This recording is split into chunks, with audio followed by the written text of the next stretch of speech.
दंडवत प्रणाम मंडळी. आजचा दिवस माझ्यासाठी, यशसाठी आणि करणसाठी खूपच खास होता.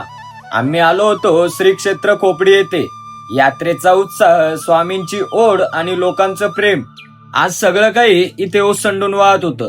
मित्रांनो, इथे आल्यावर लोकांनी आम्हाला जे भरभरून प्रेम दिलं, तो क्षण आमच्यासाठी खूप मोठा आणि अभिमानाचा होता.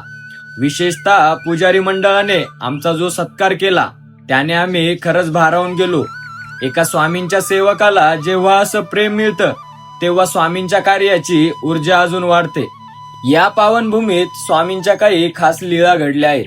मग ते बाईसांना झालेलं गंधर्व नगरचं दर्शन असो किंवा एरंडाच्या बनाला आंबेबन समजल्याची ती प्रसिद्ध लीळा. या धावपळीत मानसशास्त्री बाबाजींनी सुद्धा त्यांचे 5 मिनिटं आम्हाला दिले आणि मोलाचं मार्गदर्शन केलं. शेवटी तो सुवर्ण क्षण आला, ज्याची आम्ही वाट पाहत होतो. सर्वज्ञ श्री चक्रधर स्वामींचा पालखी रथ अत्यंत जल्लोषात निघाला. फटाक्यांचा कडकडाट आणि स्वामींच्या जयघोषाने संपूर्ण खोपडी नगरी दुमदुमली होती. सळसळता उत्साह आणि भक्तीचा हा मेळा पाहून मन प्रसन्न झालं. दंडवत प्रणाम.